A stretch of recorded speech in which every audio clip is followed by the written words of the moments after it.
नमस्कार, आप देख रहे हैं दूरदर्शन किसान। खेती और किसानी से जुड़ी नवीनतम जानकारियों के साथ इस खास कार्यक्रम में आप सभी का स्वागत है। मैं हूं ज्योत्सना टंडन। आइए बताते हैं क्या है नया हमारे आज के कार्यक्रम में। व्यावसायिक जूट बीज वितरण योजना का शुभारंभ, बीज और पौधरोपण सामग्री पर उप मिशन किसानों के लिए गुणवत्तापूर्ण बीजों का उत्पादन और आपूर्ति, खरीफ विपणन सीजन 2020-21 के दौरान न्यूनतम समर्थन मूल्य का क्रियान्वयन, आत्मनिर्भर भारत को सशक्त बनाने के लिए जल शक्ति मंत्रालय की नई योजनाएं, बजट 2021-22 की कृषि और किसानों के लिए खास प्रावधान। आइए देखते हैं अब समाचार विस्तार से। केंद्रीय कपड़ा मंत्री स्मृति ईरानी ने व्यावसायिक जूट बीज वितरण योजना की शुरुआत की। आइए देखते हैं इसी पर आधारित हमारी रिपोर्ट। आज देश की राजधानी से देश भर से जुड़े, विशेषतः पश्चिम बंगाल से जुड़े जूट कमिश्नर, डायरेक्टर क्राइजा, एमडी जेसीआई, आप तीनों के ऑफिसेस को मैं सचिव एग्रीकल्चर, सचिव टेक्सटाइल्स और टेक्सटाइल मंत्रालय के माध्यम से आगामी समय में हमारे जूट के किसानों को और भी सुदृढ़, सक्षम, सशक्त करने के इन प्रयासों में आप सफल हों, ऐसी शुभकामनाएं प्रेषित करती हूं। मैं आभार व्यक्त करती हूं सचिव एग्रीकल्चर का कि जब टेक्सटाइल मंत्रालय की ओर से समन्वय के स्वर के साथ हम कृषि भवन पहुंचे, तब कृषि विभाग ने बढ़ चढ़कर जूट के किसानों का और टेक्सटाइल मंत्रालय का समर्थन किया। ये विभागीय समन्वय का ही परिणाम है कि 2015 में जो सफर शुरू हुआ, जिसमें लगभग 60 metric ton certified jute seed 20,000 किसानों तक पहुंचाया गया, तत्पश्चात साल 2017 में आई केयर इनिशिएटिव के अंतर्गत उस संख्या को बढ़ाकर 600 मेट्रिक टन सीड्स किया गया। मात्र 1.5 साल की अवधि में 20,000 फार्मर्स से बढ़ाकर 2,60,000 किसानों तक पहुंचने में कृषि मंत्रालय ने जो भूमिका निभाई, उसके प्रति मैं आज टेक्सटाइल मंत्रालय की ओर से टीम एग्रीकल्चर का विशेष आभार व्यक्त करती हूं। ये भी कहना उचित होगा कि कृषि मंत्रालय ने टेक्सटाइल मंत्रालय के निवेदन पर देश भर के उन सभी राज्यों को आमंत्रित किया जहां पर जूट की खेती होती है, इस निवेदन के साथ कि हम प्रदेश सरकारों के साथ मिलकर high yield variety certified seed को हमारे किसानों तक पहुंचाएं। चुनौतियों को देखते हुए कृषि विभाग और टेक्सटाइल विभाग के बीच में समन्वय को और भी सशक्त किया गया और अगस्त 2020 में जो सिलसिला शुरू हुआ था 60 मेट्रिक टन सीड्स का, वो बढ़कर अगस्त 2020 में संकल्प नया स्थापित हुआ 10,000 quintal high yield variety certified seeds का। आज ये कहते हुए मैं अभिभूत हूं कि आपके इन प्रयासों की वजह से देश के 5 लाख जूट किसानों को फायदा होगा। कृषि विभाग की ओर से टेक्सटाइल मंत्रालय के समन्वय हेतु अगर आज एमएसपी ऑपरेशन की भी बात करें तो ये कहना उचित होगा कि साल 2014-15 में जूट में एमएसपी 2,400 रुपए था, जो बढ़ के साल 2020-21 में 4,225 रुपए हुआ। प्रधानमंत्री जी के नेतृत्व में एमएसपी ऑपरेशन को सफलतापूर्वक पूर्ण करने के लिए प्रधानमंत्री जी के आदेश अनुसार एमएसपी की राशि सीधा किसान के बैंक के खाते में त्वरित रूप से पहुंचाने के लिए मैं विशेष अभिनंदन टीम जूट का टेक्सटाइल विभाग और कृषि मंत्रालय में करना चाहती हूं।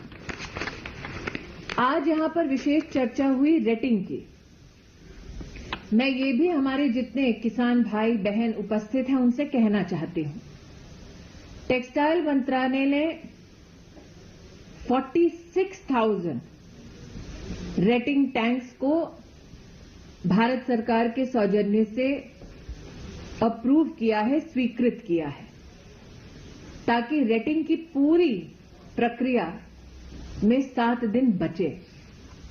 लेकिन मनरेगा के साथ इस विषय को जोड़ने के बाद आज ये कहते हुए मुझे प्रसन्नता है कि रेटिंग टैंक्स को बनाने के लिए मनरेगा के उपयोग की वजह से 46 लाख मैन डेज का एम्प्लॉयमेंट सृजित होगा।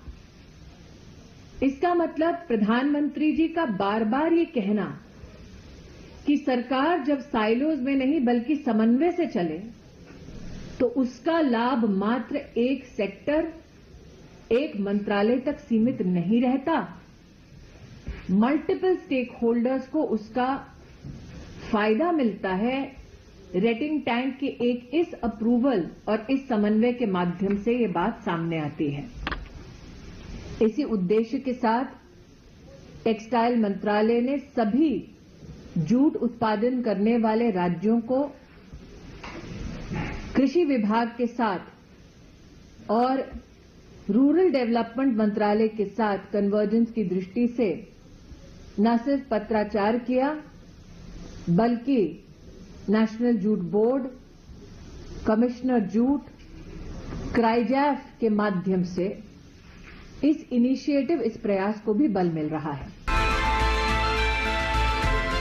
खरीफ विपणन 2020-21 के लिए धान की खरीद सुचारू रूप से चल रही है। पंजाब, हरियाणा, उत्तर प्रदेश, तेलंगाना, उत्तराखंड, तमिलनाडु, चंडीगढ़, जम्मू और कश्मीर, केरल, गुजरात, आंध्र प्रदेश, छत्तीसगढ़, ओडिशा, मध्य प्रदेश, महाराष्ट्र, बिहार, झारखंड, असम, कर्नाटक, पश्चिम बंगाल और त्रिपुरा से धान की खरीद की जा रही है। आइए देखते हैं इसी पर आधारित हमारी रिपोर्ट। धान की खरीद में पिछले वर्ष की खरीद की तुलना में 15.71% की वृद्धि हुई है। खरीफ विपणन सत्र के लिए खरीद सुचारू रूप से जारी है। अब तक 639,74,000 मीट्रिक टन धान खरीदी गई है। दलहन और तिलहन की खरीद से 1,67,618 किसानों को फायदा हुआ।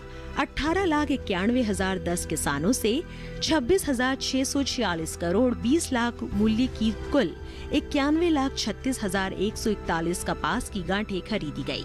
पंजाब, हरियाणा, उत्तर प्रदेश, तेलंगाना, उत्तराखंड, तमिलनाडु, चंडीगढ़, जम्मू और कश्मीर, केरल, गुजरात, आंध्र प्रदेश, छत्तीसगढ़, ओडिशा, मध्य प्रदेश, महाराष्ट्र, बिहार, झारखंड, असम, कर्नाटक, पश्चिम बंगाल और त्रिपुरा से धान की खरीद की जा रही है। राज्यों तथा केंद्र शासित प्रदेशों के किसानों से 639,74,000 मीट्रिक टन से अधिक धान की खरीद की जा चुकी है, जबकि इसी समान अवधि में पिछले वर्ष केवल 552,85,000 मीट्रिक टन धान की खरीद हुई थी। इस वर्ष में अब तक की गई धान की खरीद में पिछले वर्ष के मुकाबले 15.71% की वृद्धि दर्ज की गई है। 639,74,000 मीट्रिक टन धान की कुल खरीद में से अकेले पंजाब की हिस्सेदारी 202,82,000 मीट्रिक टन है, जो कि कुल खरीद का 31.70% है। लगभग 91,89,000 किसानों को अब तक खरीदे गए धान के लिए न्यूनतम समर्थन मूल्य पर 1,20,783 करोड़ 48 लाख रुपए का भुगतान किया जा चुका है। आंध्र प्रदेश, कर्नाटक, तमिलनाडु और केरल राज्यों से 1,23,000 मीट्रिक टन खोपरा की खरीद के लिए भी स्वीकृति दी गई है। इसके अतिरिक्त गुजरात, मध्य प्रदेश, आंध्र प्रदेश और तमिलनाडु से रबी विपणन सीजन 2020-21 के लिए 15,87,000 मीट्रिक टन दलहन और तिलहन की खरीद को मंजूरी प्रदान की गई थी। इसी तरह से 5,089 मीट्रिक टन खोपरा की खरीद कर्नाटक और तमिलनाडु राज्यों से की गई है। इस दौरान 3,961 किसानों को लाभान्वित करते हुए न्यूनतम समर्थन मूल्य पर 52 करोड़ 40 लाख रुपए की अदायगी की गई है। खोपरा और उड़द की फसल के लिए अधिकांश प्रमुख उत्पादक राज्यों में एमएसपी पर या फिर उससे ऊपर की दर पर भुगतान किया जा रहा है। 18,91,010 किसानों से 26,646 करोड़ 20 लाख रुपए के एमएसपी मूल्य पर कपास की 91,36,141 गांठों की खरीद की जा चुकी है।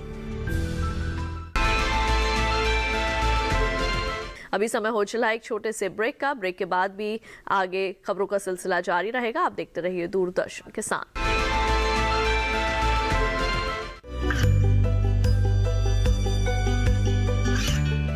गांवों और पिछड़े क्षेत्रों में सरकारी योजनाओं की जानकारी पहुंचा। देश में कौशल और क्षमता विकास कर ग्रामीणों को सामाजिक बदलाव और विकास से जोड़ने की दूरदर्शन किसान की पहल चौपाल चर्चा देखें सोमवार से शुक्रवार सुबह 9 बजे। ये कामयाबी है अन्नदाता की। ये कहानी है खेत और खलिहानों की। कैसे करें अपने पशुओं की देखभाल, जानिए गांव-गांव के किसानों का हाल। देखिए गांव किसान सोमवार से शुक्रवार दोपहर 12 बजे सिर्फ डीडी किसान पर। ब्रेक के बाद एक बार फिर आप सभी का स्वागत है। आइए बढ़ते हैं आगे। बीज और पौधरोपण सामग्री पर उप मिशन किसानों के लिए गुणवत्तापूर्ण बीजों का उत्पादन और आपूर्ति ग्राम पंचायत स्तर पर 500 मीट्रिक टन क्षमता की बीज प्रसंस्करण सह भंडारण गोदाम इकाइयों की स्थापना के लिए राज्यों को वित्तीय सहयोग उपलब्ध कराया गया। बीज ग्राम कार्यक्रम के अंतर्गत 4,29,000 बीज ग्राम तैयार किए गए हैं, जहां 170,86,000 किसानों को रियायती दरों पर 38,01,000 क्विंटल जड़ प्रमाणित बीज वितरित किए जा चुके हैं। किसानों को स्थानीय स्तर पर दालों, तिलहन, चारा और हरित खाद फसलों के उत्पादन के लिए प्रोत्साहित करने और खुद गांवों के लिए जरूरी प्रमाणित बीज उपलब्ध कराने के लिए 2,61,000 किसानों को 75% सब्सिडी दरों पर 1,05,000 क्विंटल प्रमाणित बीज वितरित किए गए हैं। ग्राम स्तर पर 500 MT क्षमता वाली 517 बीज प्रसंस्करण सह भंडारण गोदाम इकाइयों की स्थापना, बीज प्रसंस्करण के और बीज भंडारण के लिए 25.85 LQ ज्यादा क्षमता तैयार करने के लिए, किसानों को आत्मनिर्भर बनाने के लिए उन्हें स्थानीय स्तर पर जरूरी फसल विविधता बीज उपलब्ध कराने के लिए राज्यों को वित्तीय समर्थन उपलब्ध कराया गया है। पूर्वोत्तर राज्यों और केंद्र शासित प्रदेश जम्मू व कश्मीर, लद्दाख, हिमाचल प्रदेश, उत्तराखंड और पश्चिम बंगाल के पर्वतीय दुर्गम क्षेत्रों को सस्ते मूल्य पर समयबद्ध उपलब्धता सुनिश्चित करने के उद्देश्य से 10,37,000 क्विंटल बीजों की आपूर्ति के लिए वित्तीय सहायता उपलब्ध कराई गई है। राष्ट्रीय बीज रिजर्व के अंतर्गत सूखा, चक्रवात और बाढ़ आदि प्राकृतिक आपदाओं और अप्रत्याशित स्थितियों के दौरान दोबारा बुआई के लिए किसानों की जरूरतें पूरी करने के उद्देश्य से अल्प और मध्यम फसल प्रजातियों के 17,01,000 क्विंटल बीज रखे गए हैं। देश में कुपोषण के उन्मूलन के क्रम में विभिन्न फसलों धान, गेहूं, मक्का, बाजरा, मसूर, सरसों, सोयाबीन, फूलगोभी, शकरकंद और अनार की 71 जैव सक्षम प्रजातियां विकसित की गई है। देश में किसानों को बीजों की उपलब्धता बढ़ाने के उद्देश्य से बहुलीकरण के लिए राज्यों को जैव सक्षम प्रजातियों के प्रजनक बीज आवंटित किए गए हैं। PPVFR प्राधिकरण ने नई प्रजातियों के रूप में पंजीकरण के लिए 78 फसली प्रजातियां अधिसूचित की है, जिससे किसानों को बीजों की ज्यादा प्रजातियों और पौधारोपण सामग्री की उपलब्धता सुनिश्चित होगी। इसके अलावा DAC एंड FW ने किसानों को उच्च गुणवत्ता के बीज और पौधारोपण सामग्री की उपलब्धता सुनिश्चित करने के लिए विभिन्न फसलों की 1,405 प्रजातियां अधिसूचित की है।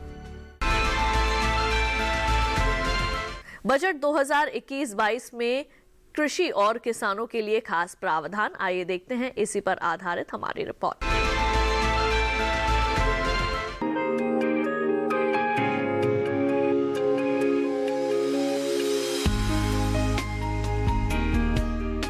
फरवरी को केंद्रीय वित्त एवं कॉरपोरेट कार्य मंत्री श्रीमती निर्मला सीतारमन ने पहला डिजिटल केंद्रीय बजट पेश किया।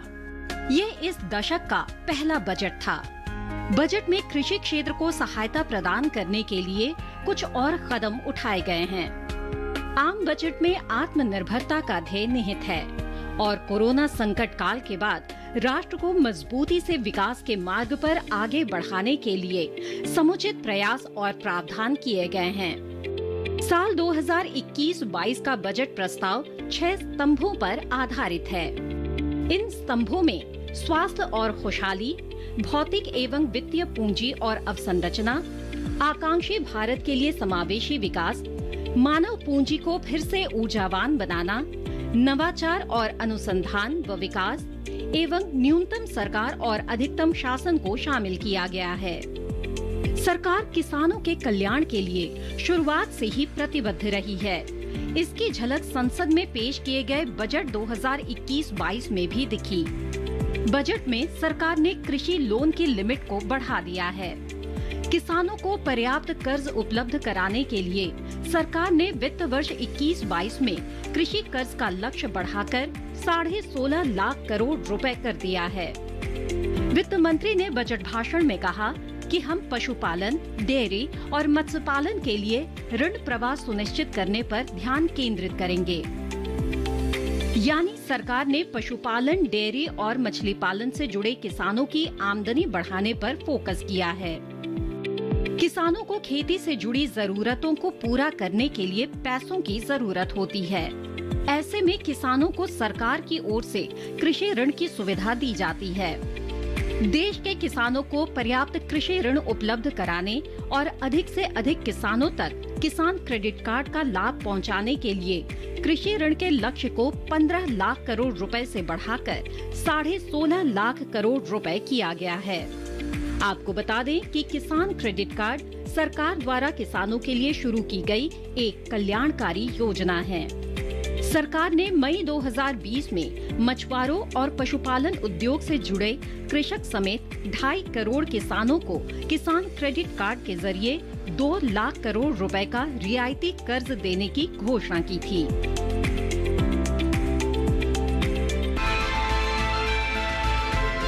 अभी समय हो चला एक और छोटे से ब्रेक का। जल्द लौटेंगे वापस, आप बने रहिए हमारे साथ।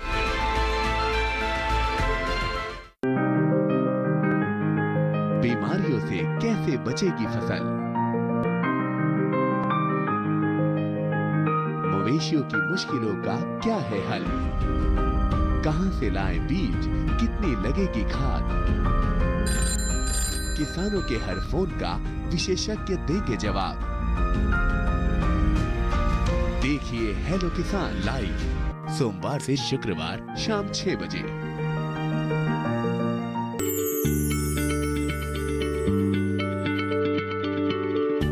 क्या आप किसी बीमारी से परेशान हैं? चाहते हैं डॉक्टर की सलाह?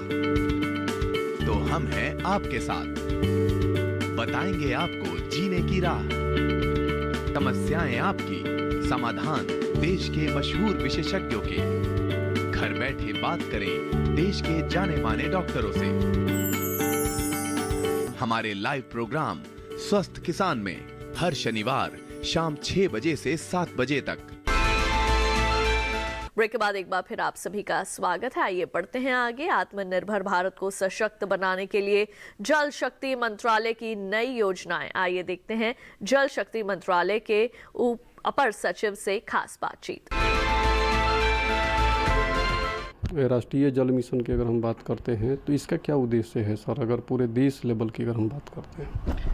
राष्ट्रीय जल मिशन 2011 में इसका गठन किया गया था, national action plan for climate change के तहत। तो ये 8 मिशन का गठन किया गया था, उसमें से एक तो नेशनल वाटर मिशन का भी। इसका उद्देश्य है कि क्लाइमेट चेंज के बारे में, उसका वाटर में क्या असर होता है उसी के बारे में स्टडी करना और सलाह देना। That is what we are looking at it. तो हमारा नेशनल वाटर मिशन में 5 गोल्स है और 39 स्ट्रैटेजीज है। तो basically most of this goals are related to water conservation, water improving the water use efficiency, basin level water management, then getting people involved in the water campaign, and also study the effects of climate change on water resources. उसी में है. पिछले 2-3 साल से हमने special programme बना कर रखा है. उससे पहले we had actually started study on the effect of climate change on water. India के अबाउट 8 बेसिन्स में वाटर क्लाइमेट चेंज का असर क्या है उसके बारे में स्टडी करने के लिए इम्पॉर्टेंट एजेंसीज इंस्टीट्यूशंस को दिया है. वो अपना रिपोर्ट अभी तैयार देने वाला है. We also do water auditing. Water auditing का मतलब है कि how much water use per unit of production, इसके लिए आता है. इंडिया में देखा जाए तो वाटर यूज एफिशिएंसी बहुत कम है. 85 to 89% of water actually in India is use for agriculture. Agriculture के 90% पानी का यूसेज एग्रीकल्चर में होता है, और बाकी 10% में ड्रिंकिंग वाटर और इंडस्ट्री का यूज़ होता है. इसलिए अगर हम वाटर यूसेज जो कृषि में यूज़ होता है उसी का सेविंग करेंगे तो बहुत सारा पानी बच सकता है. हाँ, देखा जाए कि India is having a water use efficiency of 30 to 35%, whereas countries like America and other developed countries have almost about 65 to 70% efficiency. So there is a tremendous scope for increasing the water use efficiency in agriculture and also in industries. उसका मार्गदर्शन कैसे करना है, how to improve the business process, how to improve the engineering processes in industry to save water, how to reuse, how to recycle, how to recover resources from and use that water again. उसी में हम study कर रहे हैं, सलाह दे रहे हैं. Basically main saving जो है तो एग्रीकल्चर में होना चाहिए, क्योंकि एग्रीकल्चर में जैसे मैंने बताया 85 to 90% water usage is in agriculture, and हमारा water use efficiency is only about 30 to 35%. इसका मतलब है कि यूएसए में अगर 1 किलो राइस उगाने के लिए 800 लीटर का यूज़ होता है, हमारे यहाँ पे 3,000 लीटर का यूज़ होता है. तो there is a tremendous scope for improving it. तो देन सेकेंड थिंग, हमारे यहाँ पे we also should have the right crop at the right place. National water mission ने एक मुहिम 2 साल पहले शुरू किया था. उसका नाम था सही फसल. सही फसल मतलब जो आपके अपने आबोहवा की तरह से सही है, जो अपने एरिया में वाटर के लेवल से है, उसी को ही हम उगाना चाहिए. तो ये हम देखा जाए ज़्यादातर एरिया में पैडी आता है. पैडी कई जगह में यूज़ नहीं होता, जैसे पंजाब हरियाणा एरिया में paddy is not suitable crop. फिर भी वहाँ पे पैडी कई पॉलिसियों की वजह से होता है, because of free power subsidy है, प्रॉब्ली ग्राउंड वाटर फ्री है, इसलिए तो पानी ज़्यादा यूज़ करके पैडी करता है. तो हमने ये मुहिम उस समय चलाया कि सही फसल, जो क्रॉप आपके एरिया में सूटेबल है उसी को करने के लिए. तो दैट इज़ गोइंग ऑन. तो हमारे इंडिया में देखा जाए तो पैडी, शुगर केन और wheat 70 to 80% of irrigation area वही करते हैं. तो हम उसी में अगर सेव करेंगे तो it will be useful for water security of the country. जी सर, आप जैसे बताएं कि एग्रीकल्चर में 90% यूज होता है वाटर का. सर, ये प्रधानमंत्री कृषि सिंचाई योजना है, पर ड्रॉप मोर क्रॉप भी एक ही योजना है प्रधानमंत्री जी का. सर, इसके बारे में क्या, कैसे इसको बचत करेंगे ये जो योजना है? सर, जैसे मैंने बताया 85 to 90% water usage in agriculture. There is a tremendous scope for increasing the water use efficiency. Water use efficiency कैसे बढ़ा सकते हैं? एक तो पानी सही क्वांटिटी इस्तेमाल करें. इसके लिए हम क्या करते हैं, ज़्यादातर देखा जाए तो वहाँ पे फ्लड इरिगेशन करते हैं. पैडी के लिए फ्लड इरिगेशन करते हैं, पानी रिक्वायरमेंट से ज़्यादा वहाँ पे डालते रहते हैं. तो what we are telling is, अगर हम सेम क्रॉप कंटिन्यू करें, डाइवर्स करना तो अच्छा है. अगर सेम क्रॉप कंटिन्यू करना चाहते हैं तो बेटर एग्रीकल्चरल प्रैक्टिस को लाना. पैडी के लिए there is called SRI cultivation facility है. ट्रांसप्लांटेशन छोड़ के there are direct sowing methods है, पडलिंग मेथड होते हैं. So there are new technologies available where crop के लिए we can use use water saving technology and most important is micro irrigation. देखिए sprinkler और दिस ड्रिप इरिगेशन का use होना चाहिए। नॉर्मली क्या होता है कि क्रॉप एरिया में किसान पानी पूरा जगह पर जो होता है रूट जोन में नहीं जाते, सब जगह में फैल जाता है, उसके वजह से वीड्स भी आ जाते हैं और पानी भी वेस्ट हो जाता है। अगर हम पानी रिक्वायरमेंट एरिया जो रूट जोन में देंगे तो वीड्स भी कम आता है और पानी भी वेस्ट नहीं होता है। तो वी हैव द प्रधानमंत्री कृषि सिंचाई योजना में they are using drip irrigation और माइक्रो इरिगेशन का ये बढ़ावा देने की कोशिश कर रहे हैं। सब्सिडी देते हैं, स्टेट गवर्नमेंट और सेंट्रल गवर्नमेंट दे के करते हैं। That is one thing. There are other things also like more crop per drop. तो ये हर एक बूंद के लिए ज़्यादातर ज़्यादा क्रॉप उगाएं।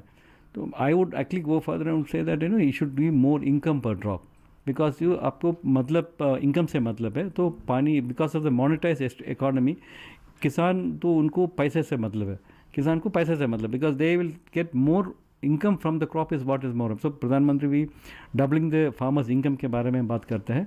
तो that is what it happens and so what we feel is that if we can properly use water, we can save the water and actually get more income out of for the farmers. If you spend 20,000 rupees and get a income of 40,000, आपका मुनाफा तो 20,000 है, इतना मुनाफा होता है। If you spend 80,000 rupees and you sell the product at 1 lakh rupees, आप वहीं भी आपको 20,000 rupees ही मिलता है। तो basically you should look at not increasing the productivity but increasing the income of the farmer। उसी में लाइन में ज़्यादातर ध्यान देना चाहिए। तो आज के खास कार्यक्रम में बस इतना ही। मुझे दीजिए इजाजत। आप देखते रहिए दूरदर्शन किसान। नमस्कार।